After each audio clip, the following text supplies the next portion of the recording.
Mastering the Commute, your extended 10-minute last show of the year traffic fix. Episode 50, My Lessons from the Road. Traffic and more traffic in 6 minutes. Randy, here's Randy Keith. Hey, it's Randy Keith, and this is Mastering the Commute, episode 50, the final episode of season 1. Whether you've been listening since the beginning or just found this podcast recently, thank you. It's been a full year of exploring how to drive smarter, calmer, and safer, and I've learned just as much from making the show as I hope you have from hearing it. Now, today's episode is different. No stats, no citations, no traffic studies. Just me sharing what I've personally lived through behind the wheel. Because here's the thing, before I became a traffic expert, and even sometimes after, I was a mess on the road. I've made every mistake I now warn people about. I've missed warning signs, literal and metaphorical. I've gotten tickets. I've said, I'll just push one more hour. I've made it work, and I've also paid the price. So if you've ever felt ashamed of something dumb you did on the road, you're not alone. We've all had moments we were lucky to survive. This episode isn't about shaming those mistakes. It's about showing that every misstep taught me something, and the only real mistake would be not sharing these lessons with you. So I hope reflecting on these 5 lessons today help you avoid some of the same close calls. And if you want to hear the full behind-the-scenes versions of these stories, the roots, the emotions, what I regret, I've posted all of them on Patreon. I just launched it. I'm super excited. And that's where you'll get bonus stories, extra tips, and early peeks at what's next in the podcast. For less than a Starbucks run, you can support this mission and dive even deeper. Check it out at patreon.com/drivesmarternow or click the link in the show notes. All right, let's get into it. Let's start with the one that scares me the most, fatigue. If you've ever driven tired, like truly bone-deep tired, you know how seductive the lies can be. Just 10 more minutes. If I crank the music and roll down the window, I'll be fine. I've done this before. I'll make it. I told myself all of these lies over and over during 3 specific chapters of my life, and every time I paid the price. There were the mornings when I was in my 20s in LA, rushing to early traffic shifts on 3 or 4 hours of sleep, knowing I was already in the danger zone before I even started the car. Then when I tried to balance my full-time traffic reporting job with the launch of my dueling piano career, I had 8-hour shifts in the helicopter or the studio, followed by 8-hour shows on stage at night, then turned around a few hours later for another radio shift. I thought I could nap in between. I thought I was tough. I thought I could cheat sleep. I was wrong. Then there was one of the nights when I had become that full-time dueling piano player and I started driving home on the Hollywood freeway. I blinked and 5 minutes vanished. I don't remember the road, the exits, or the cars. I looked down and saw I was going 95 miles per hour, and that's when I got pulled over. That moment still haunts me. The real lesson, you can't outthink exhaustion. You can't willpower your way past it. When your brain starts skipping time, when your hands go numb from gripping the wheel, when you're relying on caffeine and volume knobs to stay awake, it's already too late. And the worst part, when you're that tired, you lose the ability to know just how impaired you really are. Now, studies show that driving while drowsy can be just as, if not more dangerous as driving drunk. And that's absolutely true because I know how hard it is to admit it in the moment. So what do you do instead? Plan ahead. Build in buffer time when you're booking gigs, road trips, or work shifts. Recognize the signs early. If you start forgetting exits or realizing you missed parts of your drive, pull over. And listen to your body, not your ego. There is no trophy for making it home if you don't survive the trip. All right, next lesson, weather always wins. You'd think after the first close call I would have learned, but when it comes to weather and driving, I've had to learn the hard way more than once.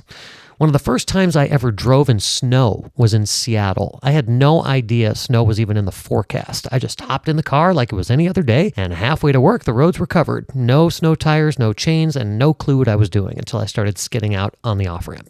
A few months later, I repeated the same mistake, this time near the Ashland Pass in southern Oregon. I-5 was closed due to snow. I had to scramble for a hotel room because I, once again, hadn't checked the weather before heading out.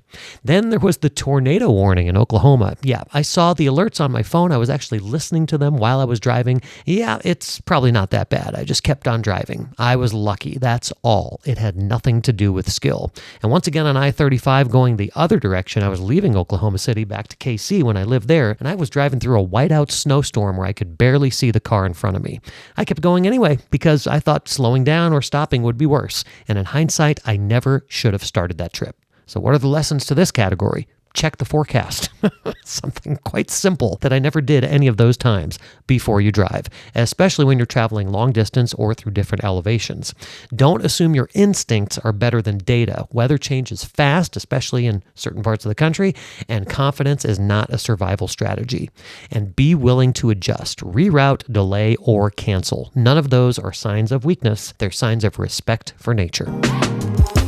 Lesson number 3, panic and rushing create risk. Now, I used to rush everywhere, from my house to the airport in Van Nuys, juggling traffic reporting flights and deadlines, from my various jobs to the dueling piano stage at Universal City Walk in Hollywood, sometimes with seconds to spare. Actually, many times where I was actually a few minutes late.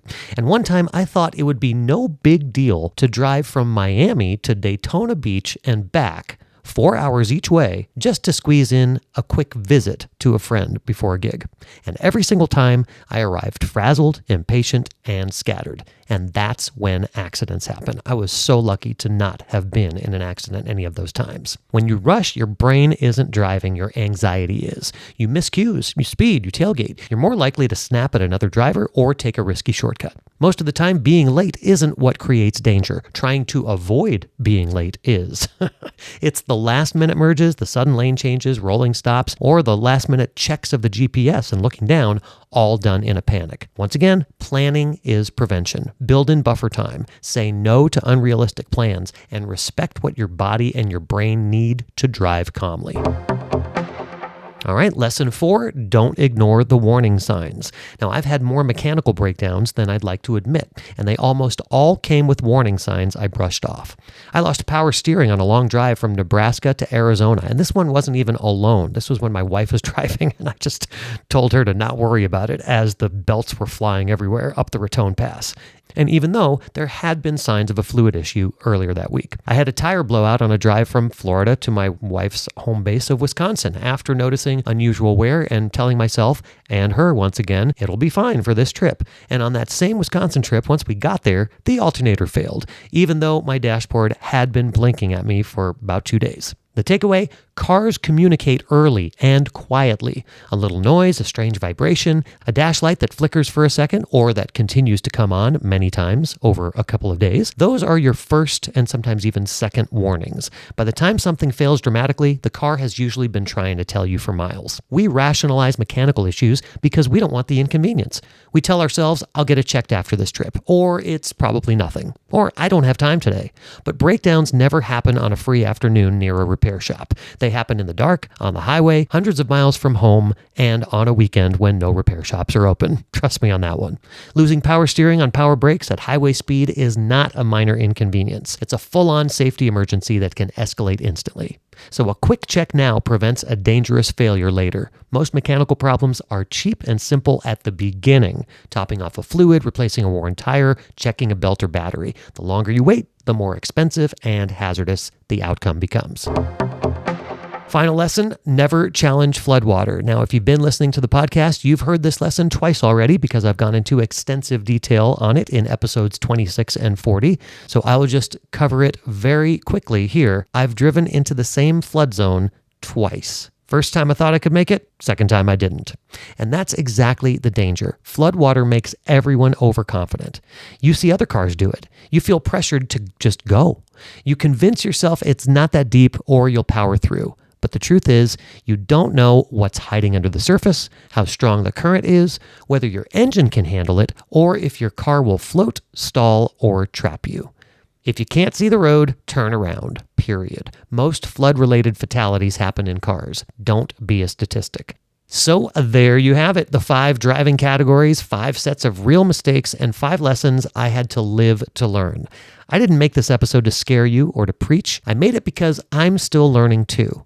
Every time I get behind the wheel, whether it's a trip to the store or a 1,000-mile road gig, I try to do it just a little bit better than the last time. If you've made any of these same mistakes, or if you've almost made them, I'd love to hear from you. Seriously, send me a quick message or voice memo at freewaytrafficexpert@gmail.com. You never know, your story might help someone else drive safer too. And again, if you want to hear the rest of the stories, the emotional roller coasters behind the tire blowouts, the snow drives, the floods, the panic attacks, I'd love for you to join me on Patreon.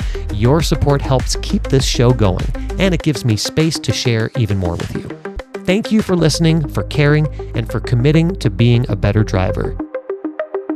Follow me on social media at Mastering the Commute on Facebook and YouTube, where I post daily shorts and full video podcast episodes. And don't forget to check out our entire driving resource where you can get your free ebook, Drive Smarter Now, at drivesmarternow.com. Well, now that's season 1 in the books. Looking forward to connecting with you in season 2.